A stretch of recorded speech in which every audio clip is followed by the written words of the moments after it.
dahil sa utos ni Miguelito sa kanyang mga tauhan. Ang pera ng mga Mondragon ay mapupunta sa mga kamay nila ni Tanggol. Samantala sa gitna ng pagtakas nila Ramon ay napadpad naman sila sa kinaroroonan ni Divina. Sa walang pag-alilangan, hindi sinayang ni Ramon ang mga oras na iyon. Gusto niyang sunggaban ang pagkakataong iyon para madido itong si Divina. Ngunit hindi naman inasahan ni Ramon ang makita din nila ang mga tauhan ng mga gerero.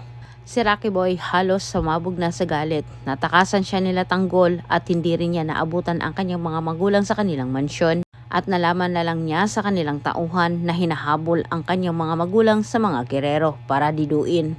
Mukhang kailangan mawala muna ni Divina para itong si Brando at Ramon ay magkaisa at hindi malaman nila ni Ramon na itong si Rocky Boy Bernard ay anak ni Brando. Sa gitna ng bakbakan sa pagitan ng Mondragon, Guerrero at grupo ni Ramon, bigla na lang nagkaroon ng malay itong si Tanggol nang marinig niya ang pangalan ni Divina. Sa kabilang banda, kahit nasa alanganin na ang buhay ng mag-asawang Mondragon, wala pa rin silang inuna kundi ang kanilang pera na gusto nilang tangayin. Kahit iilan lang sila ni Ramon, pero napatumba pa rin nila ang grupo ng mga gerero at iba pa sa mga Mondragon. Halos nanlaki ang mga mata nila ni Inting nang binuksan nila ang laman ng bag at mga kahon.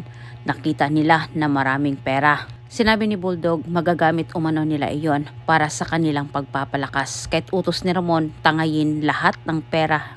Samantala kahit nanghihina naman itong si Tanggol nang makita niya itong si Divina, sinunggaban kaagad ni Tanggol ang pagkakataon iyon para makaganti kay Divina. Sa isang pagkakamali ni Divina, kinalimutan ni Tanggol kung paano siya tinulungan ito.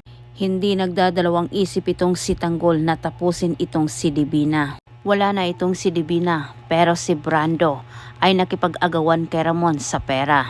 At nabayan pa niyo ang susunod kong update kung makumbinsi ni Brando itong si Ramon na sila ay magkaisa. Maraming salamat sa inyong panonood. Ayaw kalimti pag-subscribe sa